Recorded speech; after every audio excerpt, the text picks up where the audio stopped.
Welcome back to Getting Naked with Nate. I am your host, Nate Maingard, and I'm trying something a little different today. Well, several things. One of them is that I'm standing. Two of them is that I'm using an incredible microphone that is world-class. It's called a Tull F47. It's handmade right here in South Africa in Cape Town, and these wonderful folk were kind enough to sponsor me one of these. I borrowed it for a bit, and I was going to pay it off over the next 17 years of my life, but then they were like, you know what? We really like what you're doing. We like your music. We like your vibe. We think you deserve to have one of these. And so that was really cool. So thank you to Tull Microphones. Sadly, I'm not using it for music much at the moment because I'm not playing as much due to my neck issues, but I am now using it for this podcast and seeing how it goes. Because it's a lot more effort to set up and everything like that. But I feel like, hey, if it's worth it, it's worth it. And I want to provide something that sounds as beautiful as can be. And I feel like this microphone is one way to do that.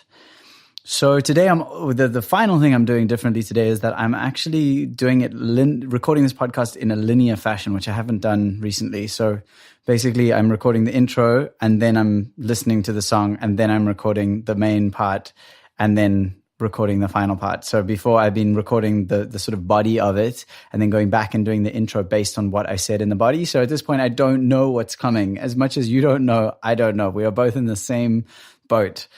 I hope that you're enjoying the podcast so far. Thank you so much for all the feedback that I've been getting from everyone. It's just great. And yeah, I'm excited to keep growing. And if you want to help me to do that, please be sure to subscribe on iTunes, leave a review if you can. All that does is that it helps more people to see it. It tells iTunes that it should show that to more people in their suggested browsing and all that kind of stuff. It really helps a lot. And obviously it's nice for me to know that people are listening and enjoying it. I mean, that's actually a big part of it as well. I have to admit is that my desire is to hear from you going, this is a worthwhile thing. We like it. Please keep doing it. So, so do, if you have a moment, stop by iTunes and leave me a review. That'd be so cool.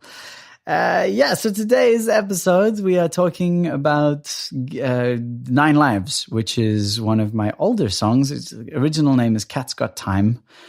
And I don't know what inspired me to write it. It was just some songs I have a very clear idea of where they came from. I remember when I wrote them, all that kind of stuff. This one, I don't really remember anything about it other than that I wrote it. And I love it. It's still one of my favorite songs. But yeah, we'll have a listen to it. I don't want to tell you too much about it beforehand. Oh yes, as always, all the show notes, which I love writing the show notes and I put a lot of care and effort into it. So please do go check those out as well at nakedwithnate.com. The show notes are a great place for you. So that's it. Let's have 9 Lives and then I'll be back afterwards and we'll get right into the body of this beautiful experience that is Getting Naked with Nate. You're amazing. See you in a few minutes.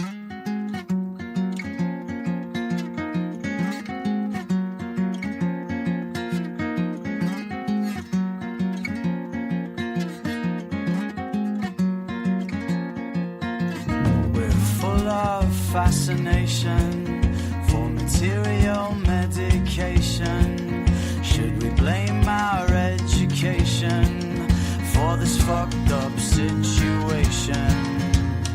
Fucked up situation. What is it that we fear? Come close but not too near. Let's smile and shed a tear for the songs we love to hear, the songs we love to hear. All I need's a patch of sunlight from where to watch the world run by. You tell me life is a rat race. I'm no rat, I've got time. This cat's got time. This cat's got time. This cat's got time. This cat's got time.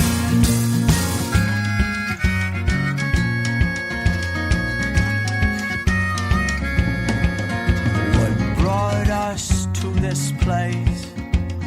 What is it that we chase?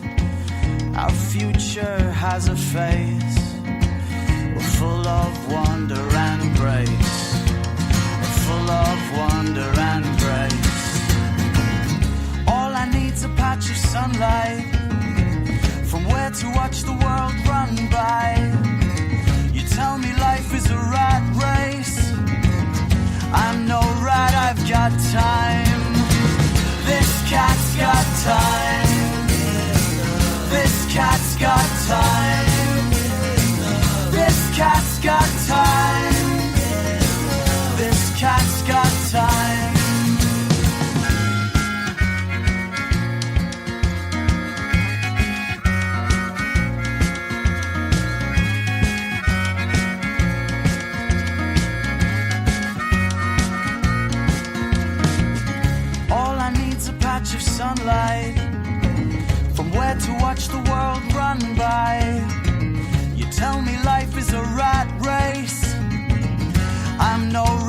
got time.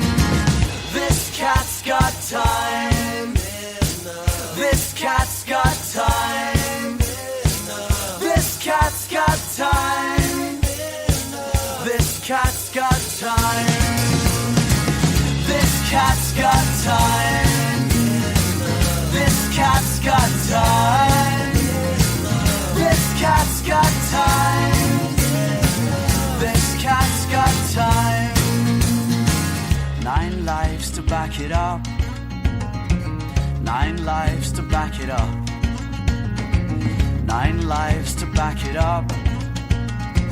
9 lives, 9 lives. I haven't actually listened to that song in quite some time, and I must say I'm so happy about that recording. It was it's from my 2013 EP In the Shadows, and it has 4 songs in it and a bonus kind of acoustic track, which was a song I just happened to write as we were finishing up.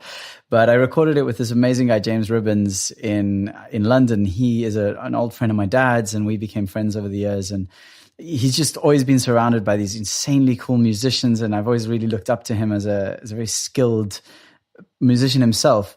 And so when we were talking about it at some point, he's like, "Oh, we should do something together." And then I raised funds for it. I did a crowdfunding campaign, and he got me connected with friends of his. Well, this amazing bunch of people. They all are just these like world-class musicians and session musicians, and a producer, an engineer. And so we ended up recording with them. I mean, these guys have worked, if you know the song, well, I'm sure you know the song, Jason Mraz, I'm Yours, you know. So the same drummer that plays on that song that you just heard on that whole EP of mine is that same drummer, which is just so cool. I mean, like, what? And anyway, it was amazing. And not only that, but more than that, they are just really sound and sweet human beings. Like, I felt so comfortable with them. I felt like they were so far ahead of me as far as being a musician goes, and yet they were just completely chilled with me and friendly and kind, and took the time to get into the music and have a lot of fun. And I was like, that's rad. And actually, 9 Lives, no one really knows this yet, but 9 Lives is the one song that we used on the album where it was actually the live. There was no overdubbing so basically what we did is we recorded everything live in studio, and then we took the songs to James's home studio, and I re-recorded all the guitar and vocals for the songs to kind of bring it into alignment, and then, you know, all the things that happened. But with that song, we actually used the original, that one take all the way through, because it just sounded so alive and so real, and it sounded so nice. So yes, that is a little bit of insight for you on that song. And so it also changed quite a lot for the EP version. I have an older version on one of my earlier albums that is quite different lyrically, and anyway, but you can go listen to that if you want to. That's up to you. 9 Lives. What's it all about? I'm sure you have developed some opinions about it at this point. Like, what's it talking about? I guess I just kind of want to go through it step by step, and that'll lead us into what it is that the song's about. So the first lyric is, "We're full of fascination for material medication. Should we blame our education for this fucked up situation?" That basically is like this fascination for material medication. We've got this obsession in our culture. I don't know if you've noticed in our society, but I notice that if you hear clicking sounds, it's the floor creaking under me as I move, because I'm standing for this session, and I'm freaking out about it. I'm like, oh no, it's a loud sound, but I suppose it doesn't matter. Anyway, so we're full of fascination for material medication. It's this idea that we fill our lives with more and more material stuff, hoping that it will make us feel good about life, about ourselves, about our existence. And then, that's what we do. We're fascinated by it. I mean, look around you. The people who are the most celebrated are the ones that's what we're told, is like, if you accumulate more stuff, then you'll be more successful and happier, and everyone will like you, and you'll be a better person. Is that true? I'm not sure. I'd like to hear what you think about that. Comment in the show notes. Should we blame our education for this fucked up situation? Is basically like, where does it come from? How did we get this idea that this is the way to live? Should we blame our education? And education, not just in terms of the schooling that we had, but the sort of social education conditioning that we get from our culture, from the movies that we watch, from the media that we absorb, from our parents, from our general structure. And so, yeah, that's basically what that first verse is talking about. It's just this like, why are we so fascinated by this stuff that doesn't seem so important actually? And where did we get this from? And yes, it definitely has to do with that. And interestingly enough, school, like the way that school is structured in most parts of the world, at most schools, westernized schooling, was initially developed at the sort of beginning of the Industrial Revolution, when they needed to teach people how to work better, like work more efficiently and follow the clock and do all these things that humans had never done before. And time wasn't that important before the Industrial Revolution. It's kind of like stuff happened in its time and there were seasons, but there wasn't this need for strictness around time. And clocking in and clocking out only started in the Industrial Revolution. And then and so the schools had to teach people to follow orders, follow the rules, answer the questions not correctly, but in the correct way that was requested by the system. And so you can look at our education system and wonder, is it still like that? Seems to be to me. I certainly struggled with it. Next verse. What is it that we fear? Come close, but not too near. Let's smile and shed a tear for the songs we love to hear. So again, what is it that we fear? Like, what are we so afraid of, that we're accumulating all this stuff? Like, where does that take us? What does it bring us? What's the point in all of that? Come close, but not too near. It's the thing of like, we're trying to connect with one another, but we're also holding one another at a distance. It's like, yeah, I want to connect, but I'm also feeling like I don't want to be vulnerable and open myself enough. So stay a bit at a distance. And so there's this like dichotomy or this paradox of existence where we really, really want to connect, but to do that, we have to make ourselves unsafe in a sense, and I say unsafe only from a certain perspective. We have to make ourselves vulnerable and intimate and open to really connect, and I don't see that happening enough in the world. Let's smile and shed a tear for the songs we love to hear. To me, music has been one of the great connectors with emotion in my life. It has spoken to the things that are most true in every aspect of emotion I've ever gone through. And so I just, like, let's connect through the music, man. Like, let's get into it together. And then we get into like the pre-chorus, which is all I need is a patch of sunlight from where to watch the world run by. You tell me life's a rat race. I'm no rat, I've got time. And so it's this, I mean, that's very much based on the idea of how cats just seem to get it right. Dogs too, animals in general, how they just seem to, without needing, like humans are the only animal to invent watches, to pay so much attention to time in such an intense way. Anyway, so yeah, like this idea of all I need is a patch of sunlight. Like, give me the moment, give me this moment that's happening right now and let me just live in it. That's all I need, is to be present in this moment as it's happening, to watch the world run by. You tell me life is a rat race. I'm no rat. I've got time, which is kind of funny because I love rats. They're like my favorite animal. If I was to be any other animal, one of my top choices would be a rat, because they're super social. They're super intelligent. They're super sneaky and clever and fun and playful. And they're an amazing, amazing creature. Really. I used to have rats as pets, and I still think that they're just such epic animals. So it's funny that I'm like, I'm no rat, I've got time. So I'm saying I'm a cat instead. And then the chorus is, this cat's got time. So exactly that. This cat's got time. I got all the time I need to do all the things I want to do. And that's my life. Saying that, that's not actually how my life plays out on the daily, but it's definitely something I still strive towards, is finding balance in a way that I can be of service to myself and to the world, like bring value into the world, do stuff that feels deep and meaningful rather than just throwaway experiences. That's what I'm aiming for. I definitely don't get there a lot of the time. I feel like it's actually getting harder in some ways because of the internet.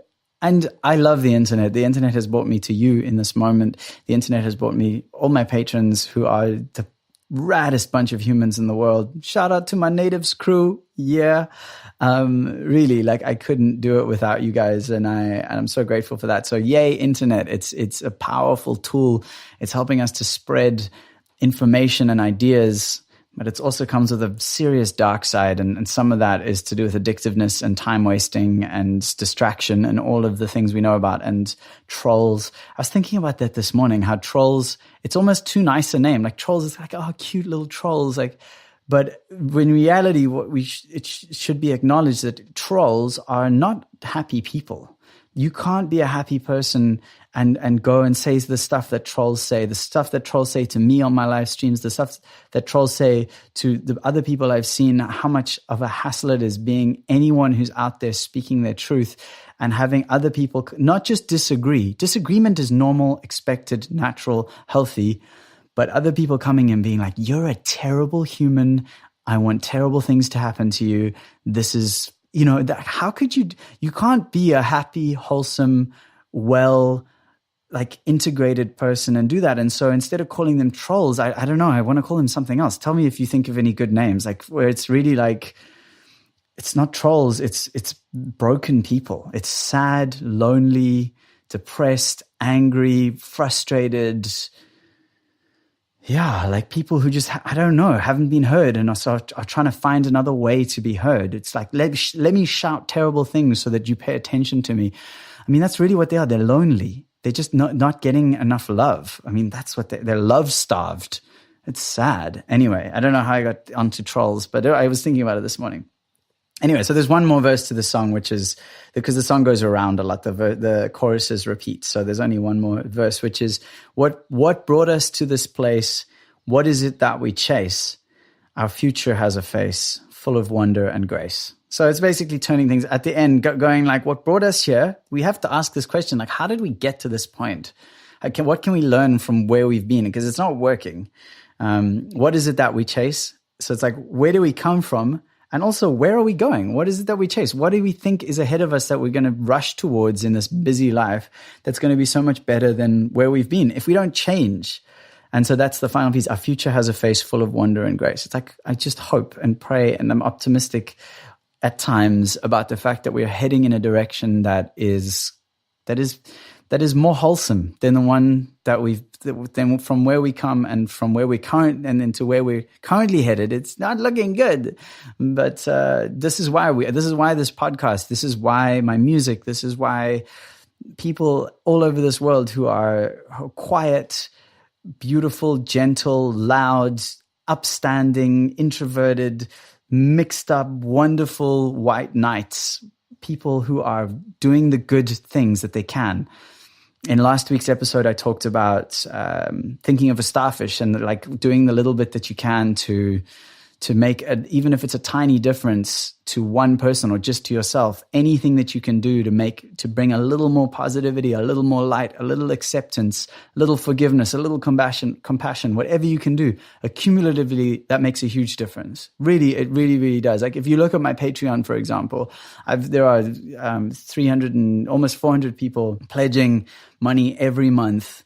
And a lot of those people are pledging what you would call a small amount, $1 or $3 or $5 a month. And you go, oh, well, it's not such a big deal. But you get 100 people pledging $5 or 500 people or 1,000. It's like that starts to have impact. And so think of your impact on the world that way. Yes, there are those out there who are doing all the huge, massive things that we all see and hear about, but they aren't enough. And there's only a few. There can never be. We aren't all like that. We aren't all shouting from the rooftops and changing millions of lives and like the Gandhis of the world. It's amazing that they exist. But what the world really needs is for all of us, just ordinary little humans making our way to just do those little bits of energy that is positive, little bits of energy that is forgiveness. Those little, heal ourselves, heal the trauma that we come from, take steps to do those things. I'm actually listening to a podcast right now by, it's one of Tim Ferriss's podcasts. I'll link to it in the show notes. It's just blowing my mind. It's like so many things that I've felt and believe. I've had ongoing I've had ongoing challenges with my mood, my state. I would call it maybe depression or I don't know what, but so emotional state and also my physical state. And this talk is between Tim Ferriss and Gabor Mate, who is some insanely cool like doctor out there who I'd never heard of, whose speciality is around addictions and why humans become addicted, and that it's not actually about the substance, it's about the pain. The pain is what brings you to the point of needing something to help. And I just really resonate with that. Like I understand I'm addicted to my technology in ways that are harmful for me. it's an escape. It's an escape from feeling stuff that I can't bear to feel. And so anyway, there's some really cool tools in that talk. I mean, I've got like a page of notes. I'll even share some of the stuff with you in the show notes.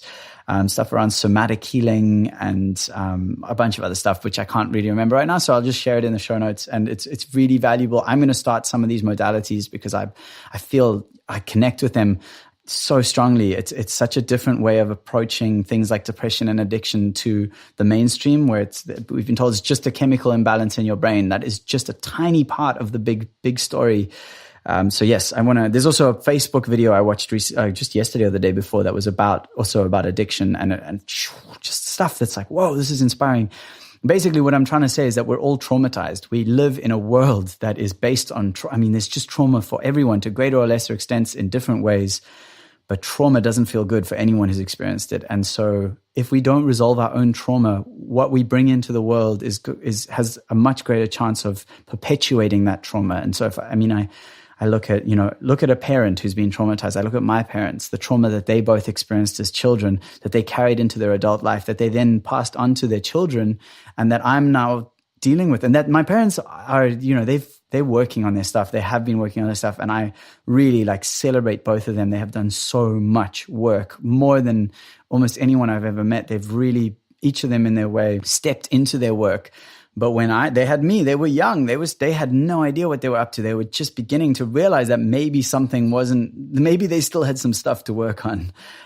So yes, anyway, I want to play the song again, and maybe it'll give you a different insight. I'm going to play a different version. I'm actually going to play the original version, which I don't even know. I think it's from my album Home, or it's from my first one, The Wildland, but I actually can't remember. So we're going to listen to it now, and then I'll be back to just share with you some cool reading, some cool videos to watch, some stuff that might help you on your journey forwards. If there's anything that this has inspired in you, and maybe these tools can help you to carry forward. So yeah, you're amazing. Thanks for being here. And this is one more time, Cat's Got Time, or 9 Lives.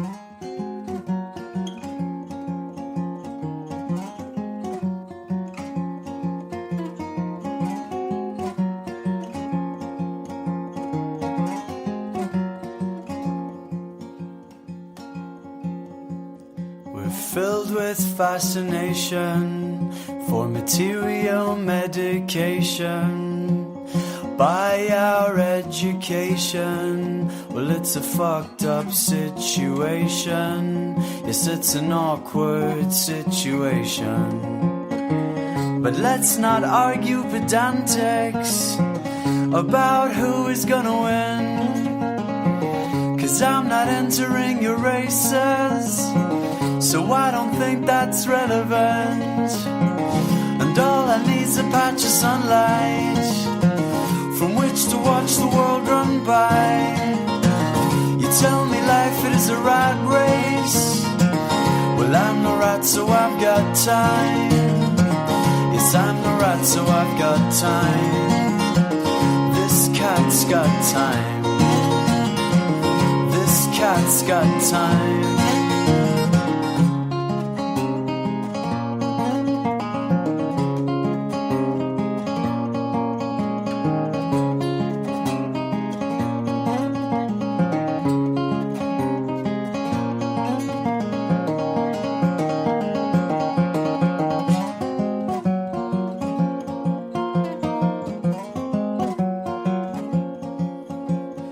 Flickering candlelight, it's all that holds at bay the night, and it keeps away the beast. But why'd you keep away the beast? Why are you afraid of the beast? And let's not argue pedantics about who is gonna win, 'cause I'm not entering your races, so I don't think that's relevant. And all I need's a patch of sunlight from which to watch the world run by. You tell me life, it is a rat race. Well, I'm the rat, so I've got time. Yes, I'm the rat, so I've got time. This cat's got time. This cat's got time. This cat's got time. This cat's got time.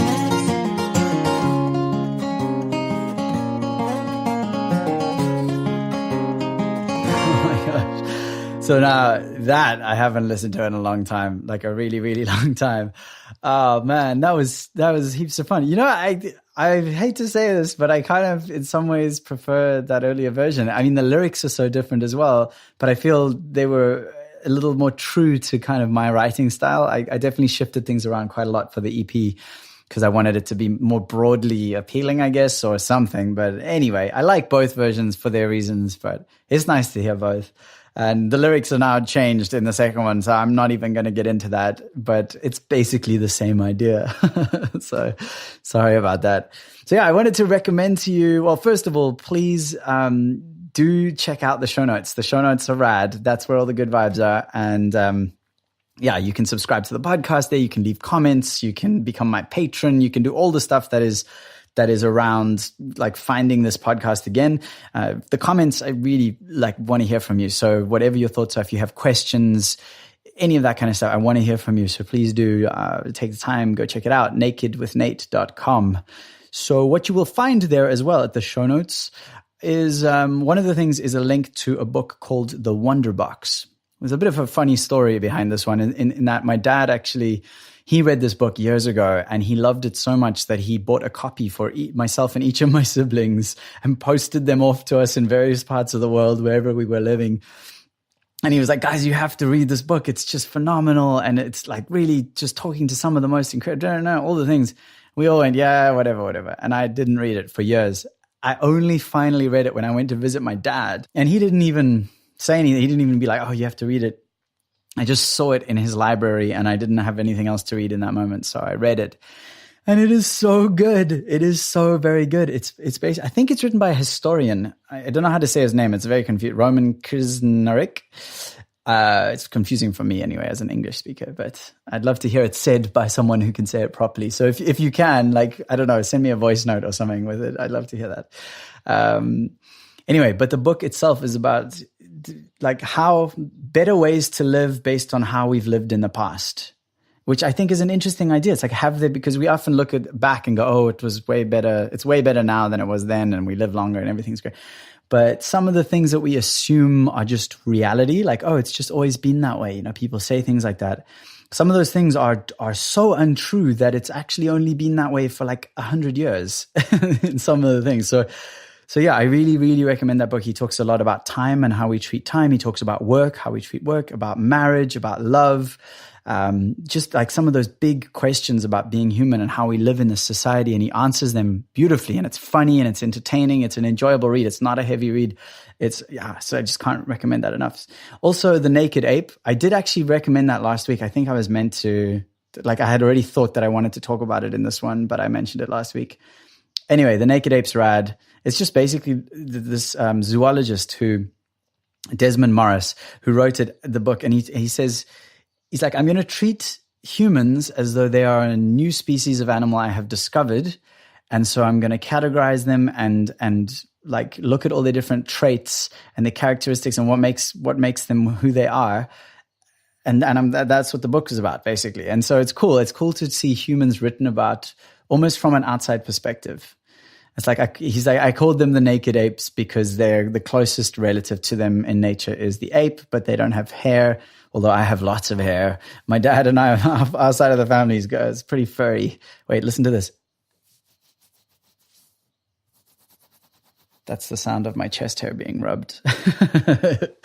So yes, I do recommend The Naked Ape just to remind yourself that we are animals and that, some of our responses and nervousness and all the things that we are currently dealing with are a result of us living outside of our natural environment, putting ourselves into the zoos we call cities. Anyway, but the book's got more about that and it's great. Finally, what I wanted to share with you is the most popular TED Talk of all time with very good reason. It's called Do Schools Kill Creativity? Again, this will all be in the show notes. You don't have to remember any of it other than just nakedwithnate.com. Remember that and you'll be fine. And do schools kill creativity? It's an incredible talk by a sir, I can't remember his name now, Raymond something. Anyway, but it's just phenomenal. He speaks beautifully and he talks about how, we learn in different ways and school. Anyway, you should just go and see it. It's fantastic. So highly recommended. And that, my dear friend, is all that I have for you today. It has been a great pleasure to share another episode of Getting Naked with Nate. I'm struggling a bit at the moment with my throat. It's weird. When I record my episodes, my my throat gets very tight. So I'm not sure what to do about that. I wonder if it's related to my neck issues, my spasms, or I don't know. Anyway, but I can feel that my throat's a bit rough now. So it's good that I'm ending here. And I will be back next week. And I also have previous episodes. So if you want, go to nakedwithnate.com and check out old episodes and subscribe so you get notified about the upcoming ones. And please do ask questions, engage. I want to hear from you. I want to hear if you disagree vehemently with everything I've just said, or if you agree, or if it made you feel something, or if it reminded you of something, or whatever. I want to know your story so that I can incorporate that into the upcoming episodes and I can know what's working for you, what's not working. One more time, if you can leave a review on iTunes, that'd be super epic, like a really big deal. And very finally, I don't know if I said finally already, but definitely finally, is my Patreon page. The Patreon is the reason that I can do what I do. I am supported by the most generous group of magnificent humans, tribe from around the world. And it's just fantastic. And so if you want to get pledging on there, again, in the show notes, you can check it out. It gets you some pretty rad rewards as well, which I think is great. But most of my patrons say that they pledge because they want to support, they believe in what I'm doing. They believe it brings value into the world, my music, my podcasts, my live streams, everything that I'm up to. So you can pledge either way. You can pledge if you think that what I do is awesome. You can pledge if you think his rewards are great. I want them. So either one of those is fine. And, man, thank you. Thank you for being here. Thank you for listening. Thank you for subscribing. You're amazing. And I can't wait to hear from you. I will see you again next week. Thanks for getting naked with Nate. I am Nate Maingard. You are awesome.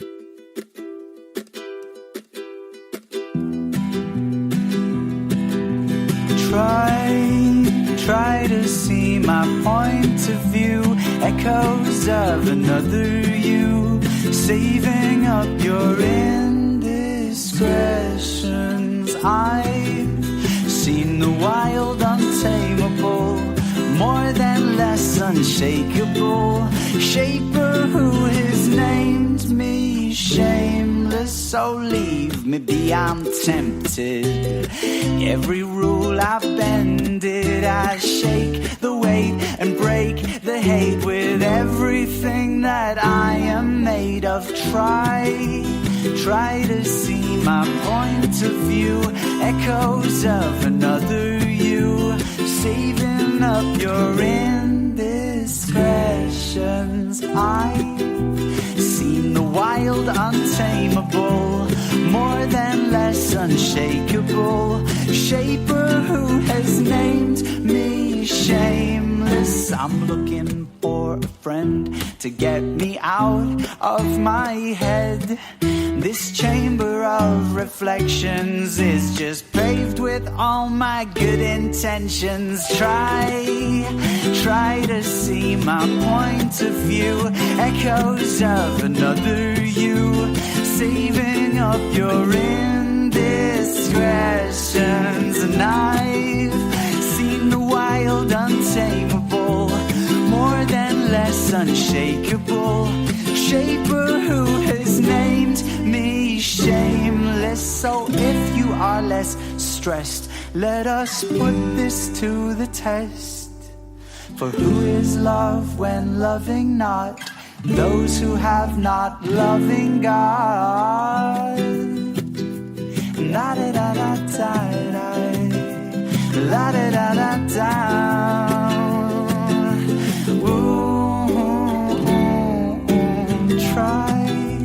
Try to see my point of view, echoes of another you, saving up your indiscretions. And I've seen the wild, untamable, more than less unshakable,